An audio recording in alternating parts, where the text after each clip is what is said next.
भैया मेरी वाइफ की डिलीवरी होने वाली थी। 30 तारीख को मैं मैहर हॉस्पिटल सिविल में उनका एडमिट करवाया। एडमिट करवाने के बाद मेरी वाइफ को थोड़ा थोड़ा दर्द हो रहा था तो डॉक्टर तिवारी के पास मेरी सास लोग और मेरी मम्मी लोग गई।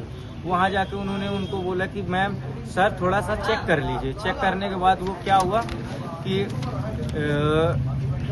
सर ने उनको अपने निजी क्लिनिक। कौन सर थे? सर का नाम डॉक्टर तिवारी।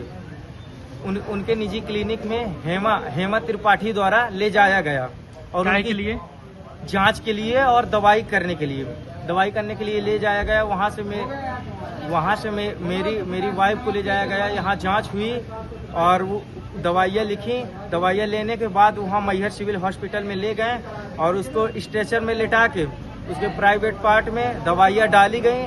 दवाइयाँ डालने के बाद उसके पहले मेरी पत्नी स्वस्थ थी।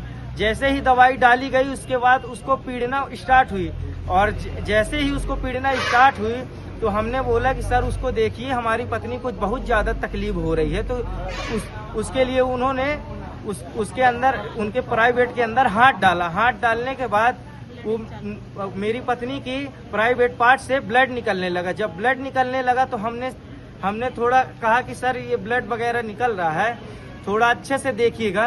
तो वो वहाँ से चले गए। वहाँ से जाने के बाद जब हमने देखा उसकी वो क्या कहते हैं धड़कन, बच्चे की जो धड़कन है वो धीरे धीरे कम होने लगी। नर्स ने बताया हमें। जब हमने बोला तो उन्होंने जाके सीधे सतना सरदार वल्लभ भाई पटेल के लिए रिफर कर दिया। हमारी वाइफ को रेफर प्राइवेट अस्पताल से किया गया कि सरकारी अस्पताल से रिफर किए गया सतना के लिए, जहां से हमने रिफर का कागज मंगाया। कागज मंगाने के बाद वहां साइन करने के लिए गए। ठीक है, वो चाहते तो ऑपरेशन करके यही सब कुछ हो जाता, मेरा बच्चा बच जाता, पर उन्होंने ऐसा नहीं किया। वहां से जाने के बाद मैं एम्बुलेंस के लिए आया। एम्बुलेंस को फोन लगाया पर एम्बुलेंस वहां उपलब्ध नहीं थी। मैहर हॉस्पिटल में एम्बुलेंस उपलब्ध नहीं थी। पर जब मैंने अपना निजी एम्बुलेंस किया 2000 पैसा देके, ठीक है ना, उसके बाद मैं मेरी जो सहायिका थी, मेरी वाइफ की जो सहायिका थी हेमा त्रिपाठी, उनको मैंने फोन लगाया कि मैम ऐसी कंडीशन है, ऑपरेशन से बच्चा नहीं कर रहे हैं, वो डायरेक्ट रेफर कर रहे हैं सतना के लिए। तो उन्होंने मेरे को क्या सलाह दी, आप 35,000 रुपए पैसा दीजिए और 5,000 बेड का दीजिए, हम उसको अपने निजी अस्पताल में बच्चा पैदा करेंगे और आपका अच्छे से वहाँ इलाज होगा। मेरे पास पैसा नहीं था, मैंने पैसा देने से इनकार कर दिया। तो वो डॉक्टर वहाँ से चले गए। डॉक्टर पहले ही वहाँ से दीपक तिवारी चले गए थे। हैं, जब मैंने इतनी बात कही तो वहाँ से नर्स लोग भी अलग हो गई। मेरी वाइफ की कंडीशन बहुत ज़्यादा खराब हो गई और उसके बच्चे की धड़कन एकदम कम हो रही थी और धीरे धीरे वो यहीं ख़त्म हो गया। डॉक्टर तिवारी चाहते हैं तो उसको बचा सकते थे, पर उन्होंने उसको बचाने का प्रयास बिल्कुल नहीं किया, बल्कि पैसे की मांग की, जो मैं नहीं दे पाया, जिसके कारण मेरे बच्चे की मृत्यु हो गई। और यहाँ से फिर रेफर कर दिए गए कहाँ, सतना के लिए। तो सतना में वहाँ मेरा बच्चा ऑपरेशन से हुआ जो मृत पाया गया। ऐसी घटना हुई है मेरे साथ। क्या चाहते हैं? मैं उचित न्याय की गुहार लगाता हूँ मैहर कोतवाली से कि मुझे न्याय दिलाया जाए और मेरी घरवाली को अगर कुछ भी होता है तो उसके सभी जिम्मेदार ये मैहर हॉस्पिटल के डॉक्टर दीपक तिवारी और हेमा त्रिपाठी, इसके जिम्मेदार सब यही लोग हैं। जो ये आप बता रहे हैं, हमारे यहाँ पर ये लगभग 42 वीक 6 डेज प्रेगनेंसी के साथ ये औरत आई थी। इनका जो है प्रेगनेंसी का जो नॉर्मल ड्यूरेशन होता है उससे समय बहुत ज़्यादा आगे निकल चुका था।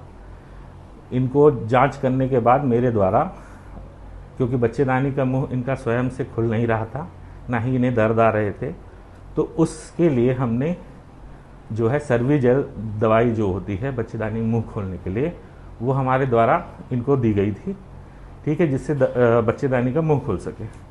अब जो सर्विजेल दवाई है उसके अपने रिस्क होते हैं, वो भी उनको एक्सप्लेन किया गया था कि अगर इससे कुछ भी दिक्कत होती है तो आपका ऑपरेशन होगा या फिर आपको सीधे ऑपरेशन कराने की सलाह दी गई थी। तो मरीज़ ने नॉर्मल डिलीवरी के लिए वो चुना।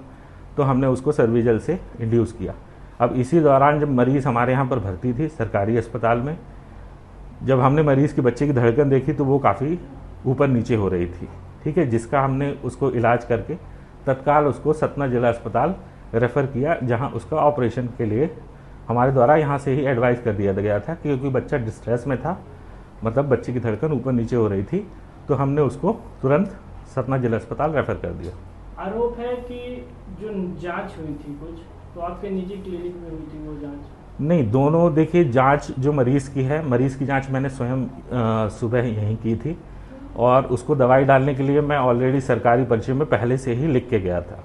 मरीज़ के द्वारा दवाई नहीं डलवाई गई लगभग 3 से 4 बजे तक, ठीक है, लगभग 4 बजे ये मेरे घर वाली जो क्लिनिक है उसमें ये आए थे, तभी भी मैंने उस मरीज़ को सेम उपचार दिया था जो मैं सरकारी में पहले भी लिख के गया था। और उसके बाद जब दवाई इनको डली है तो बच्चे की धड़कन ऊपर नीचे होने के कारण हमने इनको जिला अस्पताल सतना के लिए रेफ़र करवा दिया है, कि मुझे सिस्टर ने इन्फॉर्म किया था। जो दवाई डाली गई थी, क्या दवाई से कुछ प्रभाव पड़ा होगा बच्चे के ऊपर? देखिए, दवाई बच्चेदानी का मुंह खोलने के लिए डाली जाती है, ये अप्रूव्ड दवाई है सरकार के द्वारा ही, ठीक है, लेकिन इसके दुष्प्रभाव क्या होते हैं, इससे बच्चेदानी का मुंह तो खुलता है, लेकिन कई बार बच्चे की धड़कन ऊपर नीचे होती है, और कई बार बच्चा गंदा पानी भी कर सकता है, ये उसके दुष्प्रभाव होते हैं। या फिर उसका प्रभाव अगर नहीं आता है तो उस मरीज का सीधे ऑपरेशन ही होता है। ऐसी घटनाएं पहली बार हुई हैं अपने मैहर अस्पताल में या पूर्व में भी हो चुकी हैं? देखिए, ऐसे इल्ज़ाम तो पहली बार ही मेरे ऊपर किसी ने लगाए हैं कि मैंने गलत उपचार किया है।